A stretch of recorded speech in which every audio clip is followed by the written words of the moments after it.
안녕하세요. 전국에 있는 우리 아기 제자 여러분 반갑습니다. 자, 우리 오늘은요, 코로나 바이러스에 대한 부분을 좀 얘기를 해보려고 해요. 코로나에다가 딱 포커스를 맞춰서 얘기를 하는 것보다는 과학과가 맞춰서 방어작용, 그 다음에 면역체계에 대한 부분을 같이 얘기를 좀 해드리려고 해요. 이 방어작용이라고 하는 부분이 나중에 여러분들 고등학교 올라가면 배울 기회가 있을 겁니다. 생명과학 파트에서. 그래서 면역력이 높아야지 병에 걸리지 않는다. 뭐 이런 얘기 많이 들어보셨죠? 그게 이제 방어작용에 대한 부분인데, 쉽게 말하면 우리 몸에 적군이 들어왔을 때 전쟁이 일어날 거거든요. 그럼 그 전쟁에서 이길 수 있는 힘을 우리가 면역력이라고 얘기하는 거예요. 여러분들은 어때요? 면역력 좋은 편이에요? 그냥 이거는 내 느낌인데 나는 면역력이 그렇게 좋은 편은 아닌 것 같아. 선생님은 그냥 태생 자체가 내가 얘기했잖아. 태생 자체가 굉장히 허약하게 태어났다고. 뉴스상에서 뭐 감염이 되지 않기 위해서는 이런 예방 수칙을 지켜야 된다라고 하는 부분들도 결국에는 이런 병원체들이 갖고 있는 특성을 우리가 알고 있어야지만 그걸 예방할 수가 있어요. 그쵸? 그리고 병에 걸렸을 때도 걔네들이 우리 몸 안에 들어왔을 때도 어떤 식으로 이겨낼 수 있는지 알아야지 내 몸을 잘 지켜낼 수가 있겠죠. 그래서 그 부분에 대해서 선생님이 하나하나씩 설명을 해드리도록 하려고 합니다.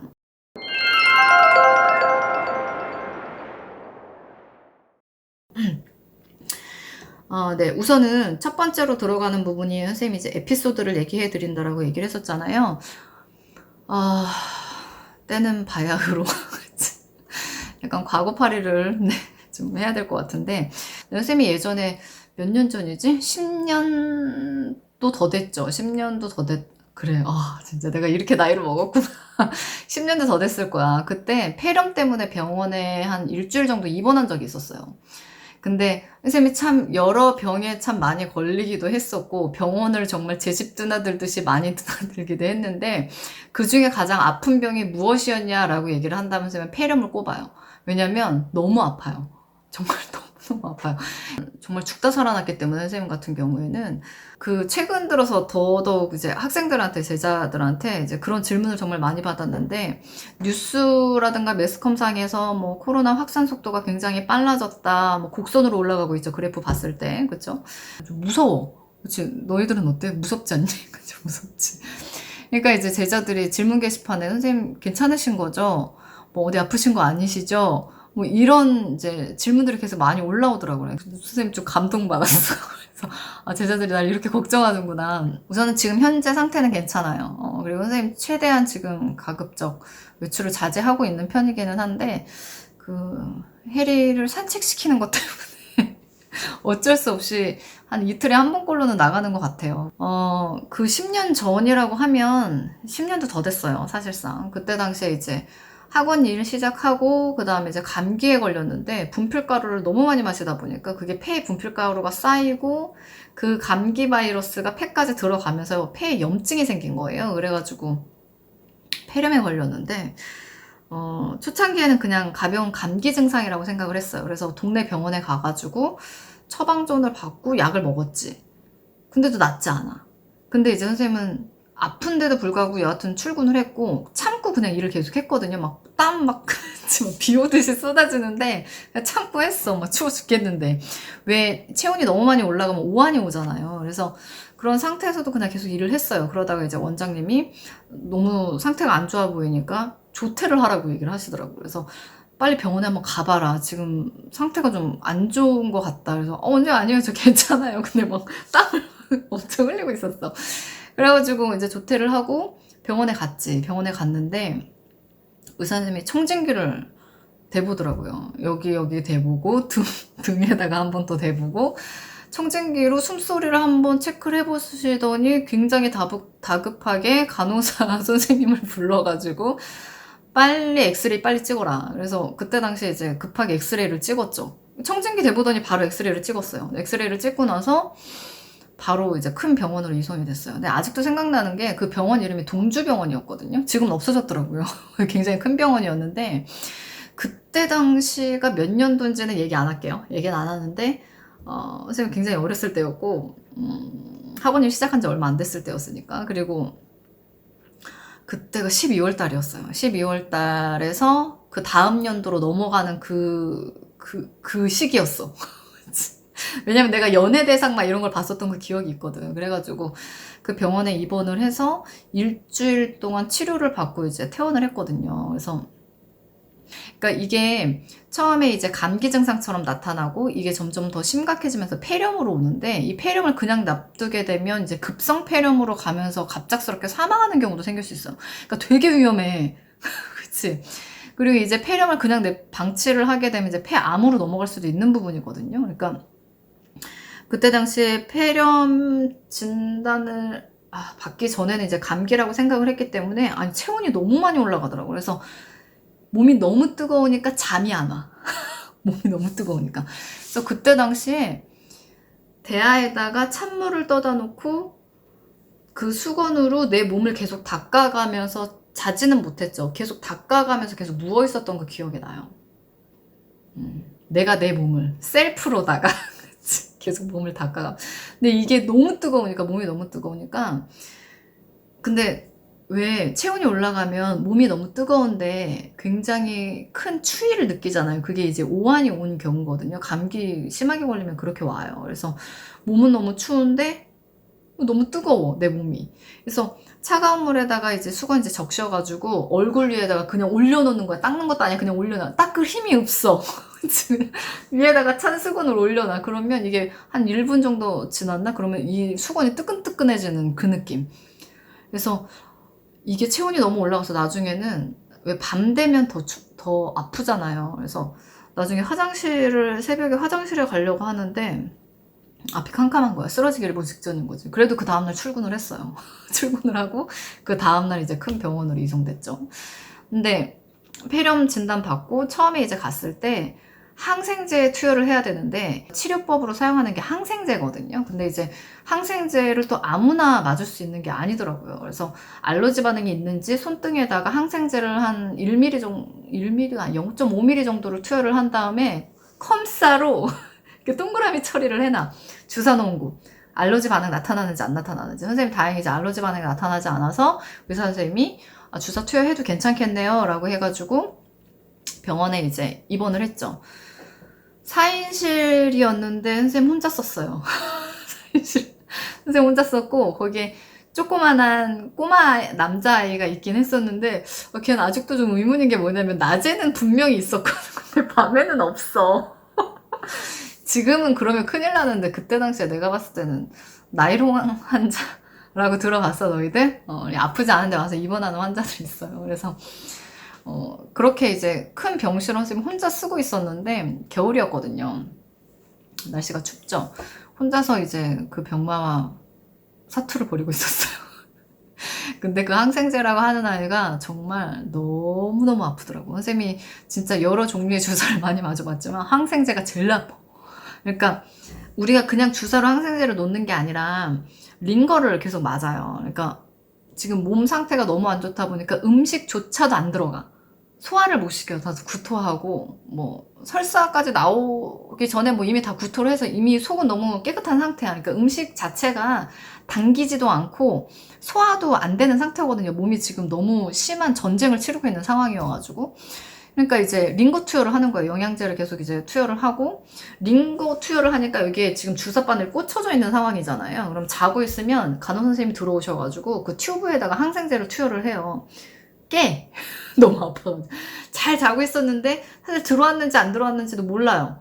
근데 여기다가 이제 주사가 들어가는 순간 그 들어와서 내 몸을 이렇게 들어가는 이 경로 있지. 이게 다 느껴져. 그 정도로 아파, 항생제가. 얘들아, 어떤 느낌인가요? 이렇게 물어보는 사람들이 있더라고.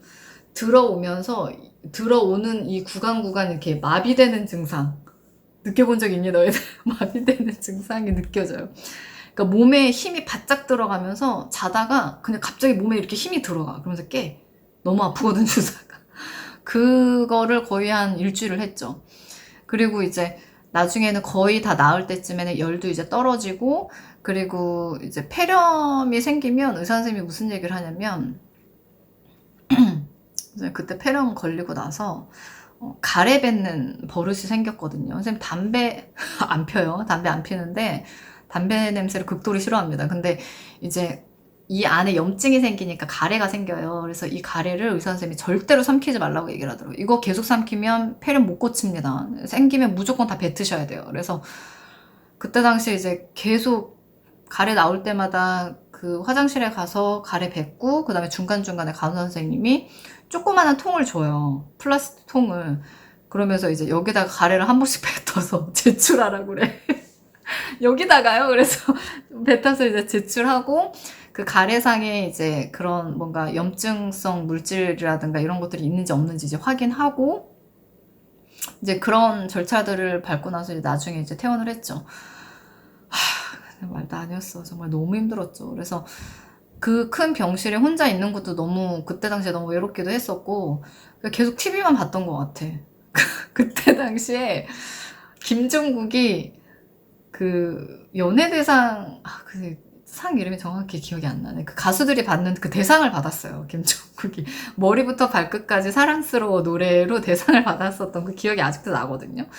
그 병원이 좀 되게 특이했던 게 뭐냐면, TV를 보려면 500원을 하나씩 넣어야 돼. 500원을 넣으면 30분씩 볼 수 있었나. 그래가지고 나의 그 환자복 주머니에는 그 500원짜리 동전이 엄청 많았지. TV를 계속 봐야 되니까. 그래서 그 기억이 아직도 있어. 그래서 지금은 웃음만 나는데, 연쌤은 항상 생각하는 게 뭐냐면, 그때 당시에 그렇게 아팠잖아요. 선생님이 계속 이렇게, 지금은 다 나았지만 건강한 상태로 계속 갈 거라고 선생님 생각 안 해요. 건강은 자신하는 게 아니라고 선생님 스스로는 생각해. 왜냐면 와, 다 나았다, 다 치료했다 라고 생각을 해도 또 금방 아프더라고요. 그래서 이제는 내 몸을 이해해 주기로 했어. 그냥 아프더라도 그래, 하나씩 고쳐가면서 그렇게 살아야 되겠다, 그냥 그런 생각으로 지금 살고 있어요.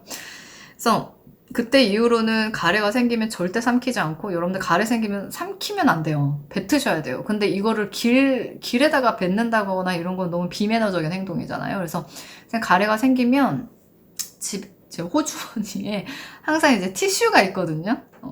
그래서 그 티슈에다가 가래를 뱉고 나중에 집에 와서 버리거나 아니면 쓰레기통에다 버리죠. 그때 당시에 이제 그렇게 폐렴을 한번 겪고 나서 이제 뉴스상에서 이제 뭐 우한 폐렴으로 처음에 이제 얘기가 나왔었잖아요. 코로나 얘기 나오기 전에. 그 얘기 나오는데 옛날 그 생각이 나더라고요. 그때 나 정말 힘들었는데. 여러분들 아프지 않게, 내 몸은 소중하니까 아프지 않게 손 열심히 씻으시고요. 그 다음에 마스크 착용하고. 근데 선생님 마스크보다 손 씻는 걸 좀 더 강조하고 싶어. 그래서 예전에 제자들한테 손 열심히 씻으라고 했더니 물로만 대충 씻는 애들인데, 그치? 물로 씻는 건 아무 의미가 없어요, 여러분. 아시겠죠?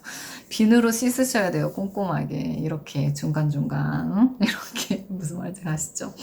그래서 오늘은 선생님이 이제 에피소드, 폐렴에 걸렸었던 내용들을 얘기를 해드렸는데, 이 얘기를 해줘야 돼. 그때 항생제를 엄청나게 투여를 했잖아요, 일주일 동안. 그러고 나서 항생제 내성이 생겼어요, 선생님이. 근데 이게 너무 신기한 게 뭐냐면, 항생제 내성도 내성이지만 이거는 그냥 나의 개인적인 생각. 항생제가 부작용이 있는 것 같아, 내 생각에는. 그러니까 쌤이 항생제를 그때 이제 투여를 하고 나서 그 이후부터는 감기에 걸려도 감기 증상을 잘 못 느껴요. 그러니까 열이 나고 그러니까 편도선이 부으면 보통 열이 나거든요. 체온이 올라가거나 열이 나거든요. 근데 열이 안 나요. 감기 증상에서 잘 못 느껴요, 선생님이. 그래가지고, 그리고 나서 원래 선생님이 굴을 되게 좋아했는데, 굴을 먹으면 체해, 급체해, 소화를 못 시켜. 그래서 내가 나이가 들면서 몸이 체질이나 이런 게 좀 변하나 보다, 그냥 난 단순히 그렇게 생각을 했는데, 선생님이 최근에 동네 친구 중에 한 친구가 선생님보다 한참 어린 이제 남자 아이인데, 걔도 나랑 증상이 똑같은 거야. 그래서 누나 굴 못 먹죠? 나 굴 못 먹어. 감기 증상 혹시 느껴요? 나 못 느껴. 나 그때 폐렴이 걸리고 나서 그 이후부터는 감기에 한 번도 걸리지 않았다라고 생각했는데, 그게 감기에 걸리지 않은 게 아니라 내가 못 느꼈었던 것 같아. 이렇게 얘기를 했더니 자기도 그렇다는 거야. 그래서 넌 어땠는데 그래? 그랬더니 걔는 어렸을 때 뇌수막염이 있어가지고 그것 때문에 항생제 투여를 되게 많이 했었다는 거야. 그래서 이건 그냥 나의 개인적인 소견. 왜냐면 선생님은 의사가 아니기 때문에 이걸 막 함부로 이거는 항생제 부작용이에요 이렇게 얘기할 수는 없는데, 그래서 걔하고 나의 공통점이니까 혹시 그런 부분이 있지 않을까라고 선생님 잠시 동안 생각을 했었거든요. 그래서 그냥 굴을 굉장히 좋아하는데 굴을 더 이상 먹을 수 없다는 게 정말 되게 속상한 일이긴 한데, 이게 굴뿐만 아니라 이상하게 영양제 중에서도 아연이라든가 이런 뭔가 그 아연, 마그네슘 이런 걸 또 소화를 못 시켜요. 굴만 그런 게 아니라. 그래서 이게 항생제 부작용이 아닌가. 그래서 여러분들 폐렴 걸리지 않게 그 예방 수칙 요즘 뭐 매스컴에서도 많이 나오고 있거든요. 잘 여러분들 수행하시고, 외음간하면 외출 자제하시고, 그죠? 항상 위생에 신경을 쓰는 거 잊지 마세요. 아시겠죠? 듣느라고 수고 많으셨어요.